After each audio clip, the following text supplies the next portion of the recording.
अस्सलाम वालेकुम वरहमतुल्लाह।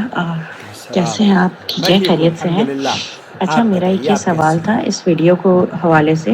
मैंने अभी आपकी जो आपने कल वीडियो अपलोड करी, मैंने उसमें देखा तो अपने उसमें था कि कुर्बानी वाजिब नहीं है, कुर्बानी सुन्नत है। जबकि इस तरह से मैंने थोड़ी और वीडियोस देखी तो उसमें जैसे ये बताया जा रहा है कि कुर्बानी वाजिब है और क्या क्या मतलब कि इसके शराइत होने चाहिए कि किस पर वाजिब है। तो क्या आप मुझे इस वीडियो के हवाले से बता सकते ये हैं कि जो है वो क्या सुन्नत तरीका है और क्या जो है वो मैं बताता हूँ आपको। देखिए, मुफ्ती तारिक मसूद साहब की एक वीडियो गश्त कर रही है जिसमें मुफ्ती तारिक मसूद साहब कुर्बानी किस शख्स पर वाजिब है ये बयान दे रहे हैं, और उसमें उन्होंने कहा है कि अगर एक शख्स साहिब निसाब हो जाता है ईद के दिनों में, मतलब ईद के दिन से मुराद ये कि ज़ुल्हज्जा की जो बकरा ईद है, बकरा ईद के अयाम में अगर कोई साहिब निसाब हो जाता है और फिर उस पर वो ये कहते हैं कि इन तीनों दिनों में कुर्बानी वाजिब हो जाती है। अब यहाँ बहुत सारे लोगों का दावा यह है कि अगर कुर्बानी के मखसूस अयाम यानी अयाम नहर में कोई शख्स साहिब निसाब बन जाए तब भी उस पर कुर्बानी वाजिब हो जाएगी, वरना वो बरी ज़िम्मा है। लेकिन इस कौल की तरदीद में बहुत से वाज़े और मोतबर शरई दलाइल मौजूद हैं। सबसे पहले तो मैं वो एक हदीस है जिसके बारे में इन्होंने इस्तदलाल, अक्सर लोग इससे इस्तदलाल लेते हैं कि मन कान लहू सअतुन वलम युज़हि फला यक़रबन मुसल्लाना, कि जो आदमी साहिब इस्तिताअत हो वो अगर कुर्बानी ना करे तो हमारी ईदगाह के करीब ना आए। इस हदीस को बहुत सारे उलमा ये कहते हैं कि ये सही हदीस है, लेकिन कुछ उलमा ये कहते हैं कि अक्सरियत हालांकि उलमा की ये कहती है कि सुन्नत मुअक्कदा इसको कहा जाएगा। क्यों? उसकी वजह यह है कि पहली बात तो ये कि ये हदीस, इस हदीस पर कई अहले इल्म ने कलाम किया है। हदीस मन कान लहू सआ, इसके बारे में शेख मुस्तफ़ा हैं, वो ये कहते हैं कि ये हदीस ज़ईफ़ है। इस हदीस से बहुत सारे लोगों ने इस बात का इस्तदलाल लिया है कि आप हमारे मुसल्ले से दूर रहें। वजूब के कायलीन को ये बुनियाद बनाकर इस हदीस को पेश किया जाता है। वह ला यसह, ये अल्लाह के रसूल सल्लल्लाहु अलैहि वसल्लम से साबित ही नहीं है।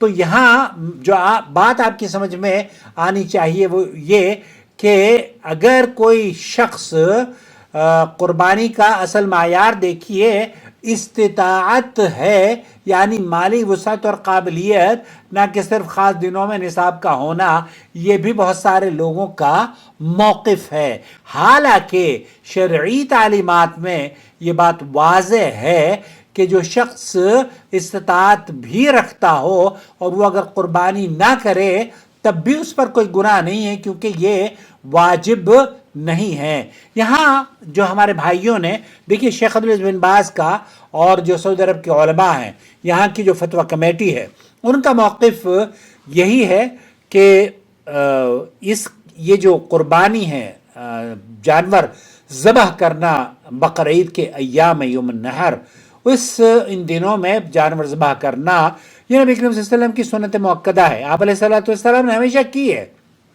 सहाबा ने की है, लेकिन ये समझना कि ये वाजिब है, ये मौक़िफ़ महल्ले नज़र है। अलबत्ता ये मौक़िफ़ जो मुफ्ती तारिक मसूद साहब का है ये तो निहायत ही कमज़ोर है। यहाँ एक बात जो आपको समझनी चाहिए वो ये कि उनका कहना यह है कि साहिब निसाब, अब साहिब निसाब का क्या मफ़हूम है?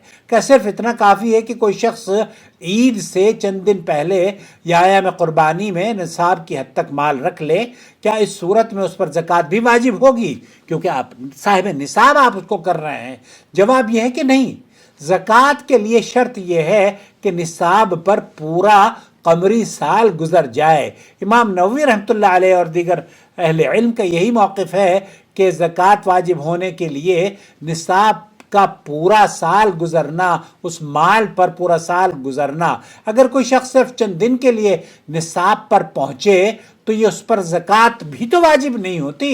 تو یہ نصاب کا جو کنسپٹ یہاں پر بیان کیا جاتا ہے تو یہ قربانی کیسے واجب ہو جائے گی جب وہ صاحب نصاب اس پر زکوٰۃ ہی واجب نہیں ہوئی ہے.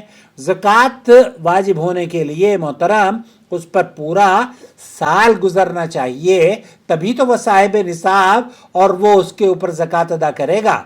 زکوٰۃ ایک مالی عبادت ہے جس کے لیے مالی نصاب اور سال کی مدت شرط ہے، لیکن قربانی ایک مخصوص موقع ہے اور یہ مخصوص عبادت ہے جس کا تعلق ایام النحر سے ہے. اللہ کے رسول صلی اللہ علیہ وسلم اور صحابہ کرام نے اس کو اپنی سنت بنایا اور قربانی کی اہمیت اور فضیلت کو اللہ کے رسول صلی اللہ علیہ وسلم نے تمام محدثین نے نقل کیا ہے. حضرت جابر ابن عبداللہ رضی اللہ تعالیٰ عنہ سے روایت ہے کہ نبی کریم صلی اللہ علیہ وسلم نے عید کے دن نماز عید کے بعد اپنے ہاتھ سے 2 بڑے جانور ذبح کیے اور فرمایا بسم اللہ واللہ اکبر ھذا عنی وعن من لم یضح من امتی.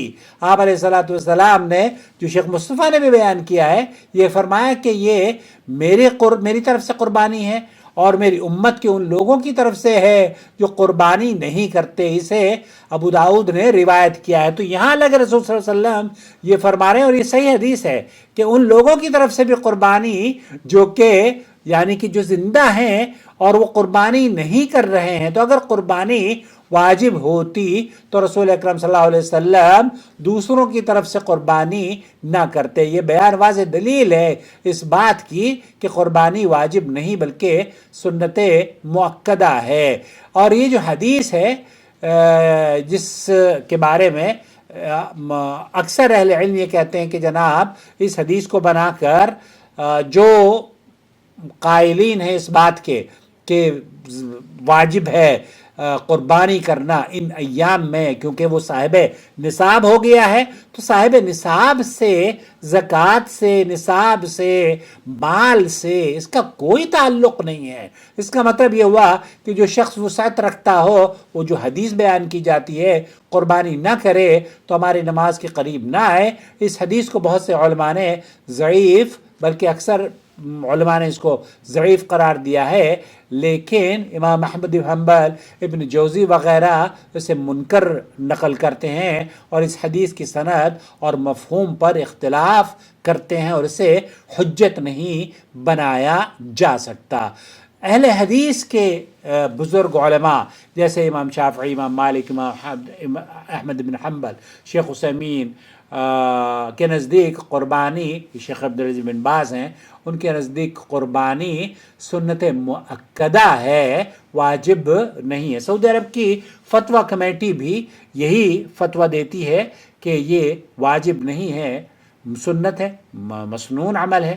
امام ابو حنیفہ کے فالوور جس میں سے مفتی طارق مسعود صاحب بھی سر فہرست اگر ان کو رکھ لیا جائے تو اس طرح کی باتیں وہی ہے. ان کے نزدیک یہ ہے کہ جناب جیسے کوئی عاقل ہو، بالغ ہو، مقیم ہو اور اس پر نصاب پر پورا سال گزرنا اگر گزر جائے تو اس کے اوپر واجب ہے کہ وہ زکوٰۃ بھی دے گا اور پھر وہ قربانی بھی کرے گا. حالانکہ شیخ محمد بن صالح العثیمین یہ کہتے ہیں کہ قربانی استطاعت رکھنے والے کے لیے سنت مؤکدہ ہے اور اسے اپنے اوپر اور اپنے گھر والوں کی طرف سے کرنی چاہیے. شیخ ابن باز کا بھی یہی فتویٰ ہے، وہ یہ کہتے ہیں کہ قربانی جانور کی ذبح کرنا یہ سنت مؤکدہ قرار دی گئی ہے نہ کہ فرض. ان کا موقف ہے کہ قربانی کے ترک کرنے سے جو صاحب استطاعت ہے، جو پیسے بھی رکھتا ہو، اگر وہ بھی قربانی نہ کرے تو اس پر بھی کوئی گناہ نہیں ہے. لیکن اسے اگر قربانی دے دیتا ہے تو اجر ہے، اگر قربانی نہیں دیتا تو بہت سارے اجر سے محروم ہو جائے گا. قربانی کا معیار صرف استطاعت کی بنیاد پر یہ کہنا کہ جناب قربانی واجب ہے یہ موقف محل نظر ہے. والسلام علیکم ورحمۃ اللہ وبرکاتہ.